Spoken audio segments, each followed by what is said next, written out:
Thank you, Mark. Hey, Al. Thank you, man. Thank you so much. Living in the real world. Yeah, that's right. So I'm just going to turn this back over, and I thought it'd be really interesting if you guys wanted to have a little chat between the two of you. We'll just stay here in the corner, and would love to hear your thoughts on the environment. First of all, Al, before I sit down, I have to say, and I mean this, and I always have felt this, and I want to say this to you publicly, that what you did when you put out Inconvenient Truth and you stood up, one man standing, and among your political peers, and you stood up and you delivered that message to the world and took it in the face for doing it, that I admired that courage so much, and I thank you for that. Thank you, sir. Thank you. Thank you. Thank you. Thank you very much. I appreciate that. And let me say to Mark, I saw the Link Volt. Neil drove the Link Volt to my house in Nashville, Tennessee, and we went out for a ride. And my best friend and I were in the house, and we came out separately about 5 minutes apart, and both of us, without coordinating, had the exact same comment. I said it first. I said, "Oh my God, that's the most beautiful car I've ever seen in my life." And my best friend said the same thing. It's an amazing deal. And thank you, Neil, for your amazing commitment to this issue and for integrating it into your website and into your music and your tours and all of that. Well, you know, it's true that I get around and I see a lot of people around the world just like you do, and I have a chance to push things. I have a chance to, if you don't mind, I can't sit. I'm too antsy. I can't, but I'll be moving around. We can be together up here. Yeah, we could dance. I saw Mark dance. Did you see that? I like the way he moves up here.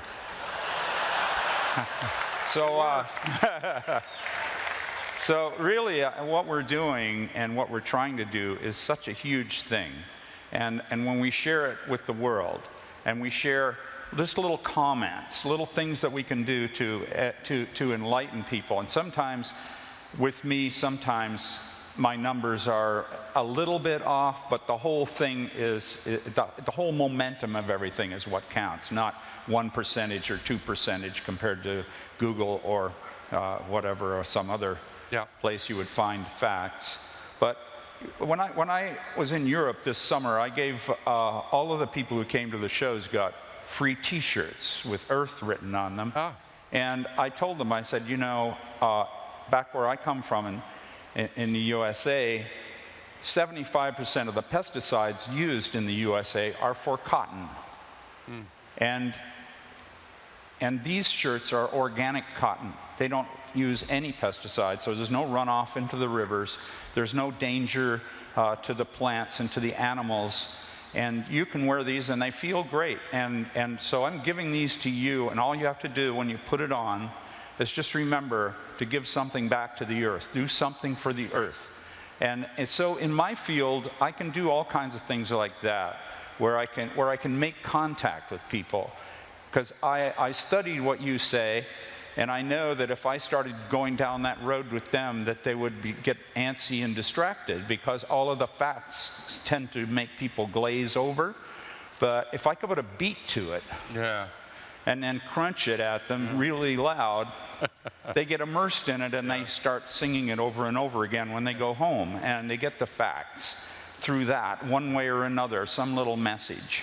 And so that's what I try to do everywhere I go, to make it work that way. And also, you know, building on what you've said, it's such a great opportunity for the business sector and for the world that we are turning it around.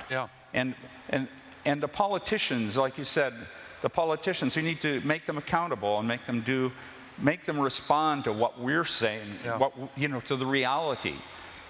But behind it all, there is a force moving against progress, which I believe needs to be addressed. And that is the corporate control and the corporate influence on our political system.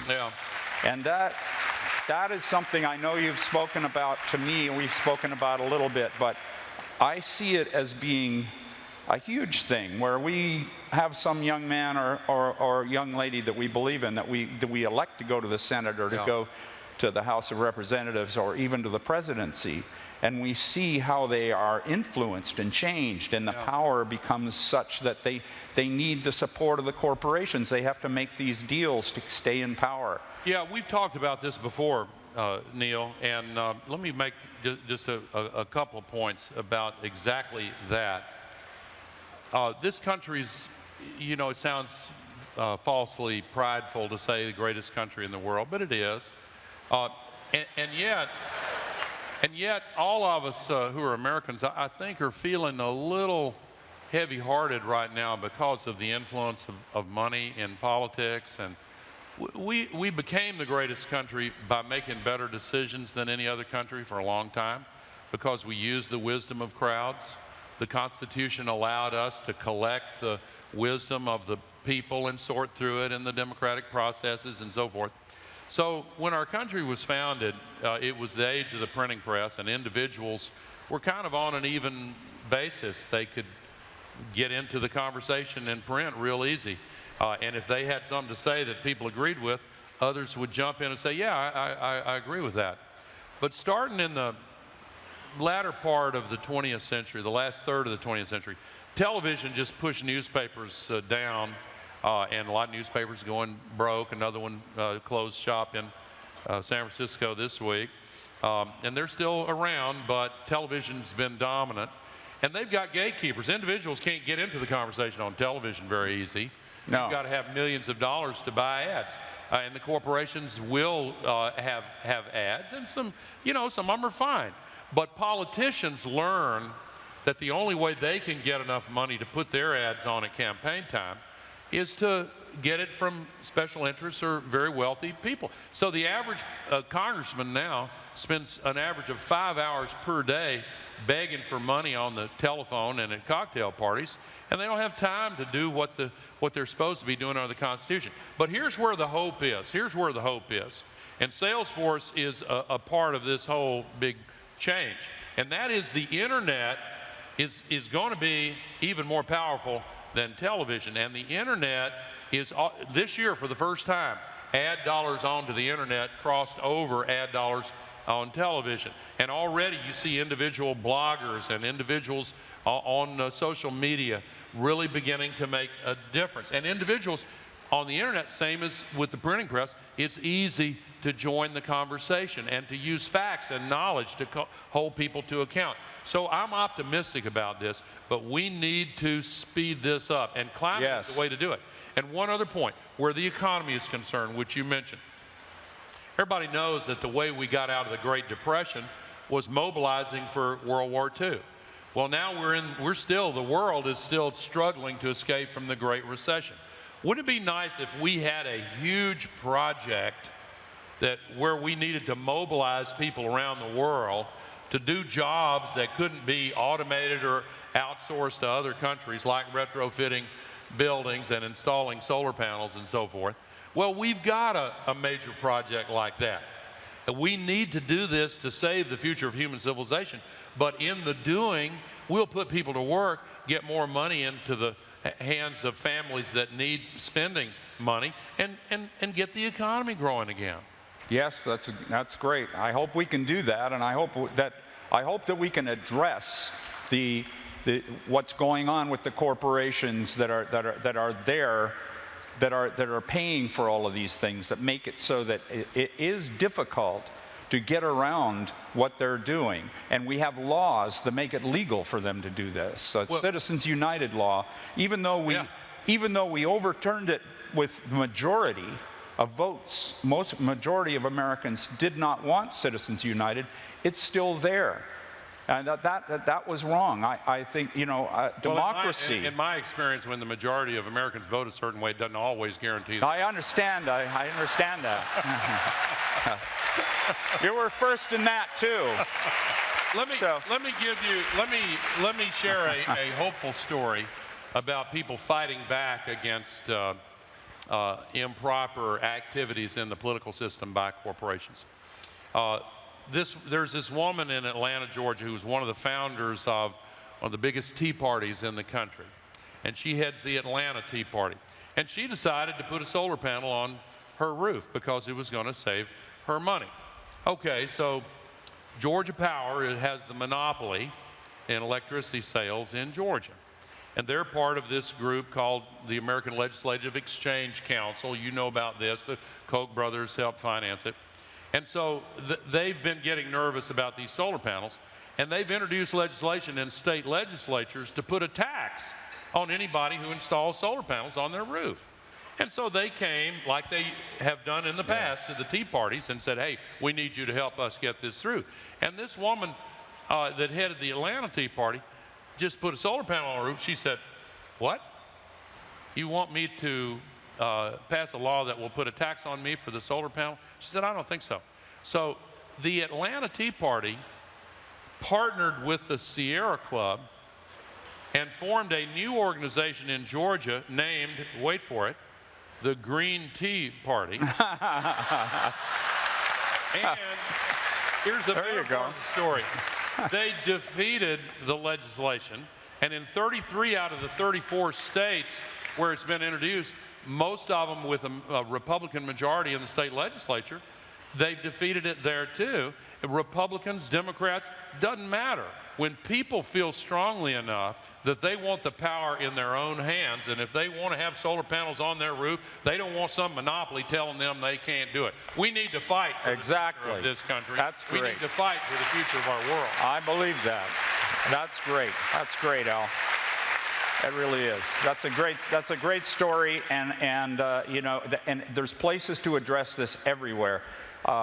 Since I'm a car guy, I'm going to go to the interstate system. And with the federal interstate system, paid for by our taxes, paid for by Americans, just like the $4.8 billion that goes to the fossil fuel industry every year, paid for by us. Yeah. That's who our money comes from us, and it all goes to them. And then they advertise human energy. They advertise how beautiful everything is. They have beautiful people that are out on TV every morning on the Sunday shows and throughout the week, telling their story of wonderfulness of oil and fossil fuels and how it's the future, and we have to have it and everything. We see all of that, and we're paying for it, and we pay for it over and over again. And I am I can only hit so many power chords and scream so loud. Well, maybe no limit to it. Yeah, there really isn't. I'm really full of it on that one. That's true. Let me rethink. I got to recalibrate that. Sorry to throw you off track. That's okay. I went to your concert recently, and wow, unbelievable. Well, I was just thinking of something that I could, with my mind, it comes around, it comes back. Yes, yes. Interstates. The federal interstate system, no renewable energy available at any pump anywhere on the interstate system. How can we turn around this country when the corporations are controlling the laws that get made, and we don't have legislation coming from the top down from people leading this country saying we need to have one renewable fuel pump for every 6 so that we can start lowering the carbon on the highways and give people a freedom of choice of what they want to burn in their cars. Yeah. Why don't we do that? Why wouldn't that make it right to offer freedom of choice? And then wouldn't Ford and GM and Chrysler and all the other companies that sell us cars, Toyota, wouldn't they go, we have to make a car that's as smart as Henry Ford's car was in 1918, where you flip a switch and you go from ethanol to gasoline, or you can burn, or a car that's smart enough to know what kind of fuel it's burning so that it can automatically adjust. Then people would have a choice about what they're burning in their cars, and they'd have a choice. Yeah. But that hits the bottom line right away of the big oil companies that we subsidize that are advertising. So they're coming at us from a couple of different ways, and we have to, in my view, we really have to fight back at the forces that are slowing down our revolution. There are forces that are making it harder for us to get this off the ground. Yeah. All of the things that you talked about, they're so brilliantly stated, and yet we have the deniers. And I think the deniers we need to just gently, with love, because love is all important to everything. This is where the love, I love Earth. Yeah. I love the animals. Yeah. And the birds, the way they play, the way they flitter around, and the horses, the way they run around and kind of dance together and do. That's what we all should aspire to be like. Yeah. So we don't want to kill them. Yeah. We don't want a planet that does not welcome them. We want them here. We want them to live. We want to live with them, and we want to have love and see the love and share it. That's what I've found, that really, even though I'm really mad and really angry, at the top is love. Yeah. And so I temper everything I say with that, and I look around and try to make a difference in many different ways. And I don't think there's anybody, I know a bunch of musicians, but I know the culture, and I don't think there's anybody in the world that has the position of respect you have in the music community. These young rockers, the older ones also, they look up to you. And partly because you're authentic and you speak from your heart. I wanted to pick up on something you said about the deniers and then make one other quick point. There's a new movie coming out later this year called Merchants of Doubt. There's a book out by that title. And what it shows and documents is that the same people that put together the tobacco industry program for trying to hide what the doctors were saying about smoking and lung cancer are now working to try to hide the science about global warming. And remember when the Surgeon General's report came out on smoking and lung disease back in 1964, great report, really well done. But then, not all, but most of the tobacco companies hired actors and dressed them up as doctors and put them in front of cameras reading into the teleprompter saying, "Hi, I'm a doctor, and I want you to know there's absolutely no problem smoking cigarettes. It won't hurt you at all. I smoke them myself." And for 40 years, they spent millions of dollars a year trying to fool people into thinking that what the doctors had warned them about wasn't really true. Well, now, a lot of these very same people are saying that the climate scientists are lying to us and that they are making up the science. And it's insulting to our intelligence. They're trying to play us for fools. But what excites me so much about the businesses that are leading the way out of this is that when we get the market signals right, when we get these new technologies that are cheaper than, that are better than, then the market starts working for us. But final point, if we could just get an accurate market signal on the cost of carbon, then every business would be in a position to make accurate calculations about profit and loss and what the relative benefits of staying with old dirty coal or going to clean solar and wind are all about. Now, China has just put in place some restrictions on coal. They've just put in place a so-called cap and trade program in 7 jurisdictions, and they've said it's going to be nationwide next year. India's just raised the tax on coal, and a lot of other countries are doing the same thing. If the United States joins that movement, then it will become unstoppable. And it can happen. I use the example of the gay guys waiting for pizza. If somebody had told me 5 years ago that the United States was going to be a place where gay marriage was legal in most every jurisdiction, the overwhelming majority of people would have changed their mind and say, oh, well, if God made somebody that way, God couldn't mean for a person to be persecuted all his or her life because of the way God made them. I mean, that's been a big shift in a relatively short period of time.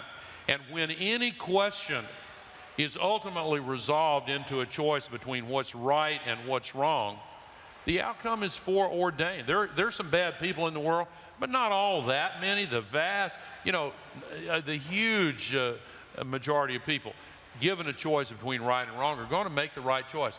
And when they hear it in your music and they start dancing to it, then it becomes truly unstoppable. I appreciate your leadership. Oh, thank you. Thank you. Thank you. There's so many places where I look and try to see a way to bring people along to understand what it is that you've so eloquently explained here with your graphs and with all your figures, which are just an amazing collection of information, and of the things that I saw in your house, like when we saw was the Lincoln Monument, or was it in Washington? Oh, Remember yeah, that shot? Jefferson Memorial. Yeah, yeah. That's amazing. Yeah. Inside there, and suddenly some storm shows up from nowhere, and it's like from hell. You can't believe what's going on outside of this. And the shot is amazing, and I really hope that you make another one of those movies, because we could use a little update.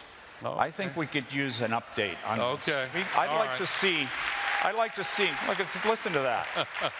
I'd like to see what you're seeing now. It's not about, hey, I was right, obviously. It's about what can we do? How can we change? How can we make this different? How can people come to get behind this? And how can we stop the forces that are against us? Yeah. And you know, many different things, many different ways of seeing it. What's going on? Like I mentioned the fuel stations, and why can't we have these renewable fuel pumps, one for every 6 at these gigantic stations? Why can't we have that?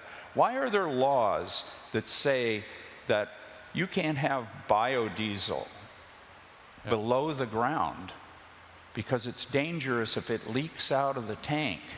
That stuff that comes out from the plants is going to hurt the earth. Now, we have Congress who passed that.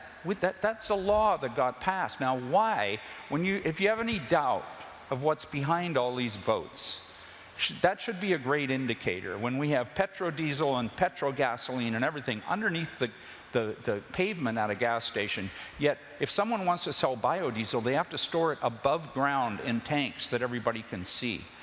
Where do you think that came from, and how can we change that? Those are the kind of things that they're so obvious to me. They make me crazy that we can't take control of our democracy back. That these things have happened. Well, the final thing I'd like to say is that God bless you, Neil. I'll just close my part of this with one final story. I think that all these fights and all these controversies would come into focus if we decided to make this a major goal. And we should make it a major goal. I remember when I was 13 years old, President John F. Kennedy announced the goal of putting a person on the moon and bringing him back safely in 10 years. And boy, I was so thrilled by that. And I remember the adults in that day and time, a lot of them said, oh, that's going to cost so much money. That's a terrible, dumb idea. We shouldn't do that. But 8 years and 2 months later, Neil Armstrong set foot on the surface of the moon. And the moment he did so in Houston at NASA's Mission Control, there was a great cheer that went up. And the average age of the systems engineers in that room was 26 years old, which means their average age when they heard that challenge was 18. And I think today's 18-year-olds and today's young generation and all the rest of us are ready for a big, major challenge that will lift our hearts, lift the economy, accomplish a worthy goal. We can do this. It is possible. I hope everybody here will join Neil and me and Mark Benioff and Salesforce.com in helping to lead the charge on this. Thank you very much. I'm going to leave you on stage. Thank you, Al. Thank you, buddy. Thank you. See you. All right. All right. Thanks, Mark. See you soon. Hi. Great job, Neil. I'm going to bring you back up here in a second. All right. Thank you. Please thank Al and Neil.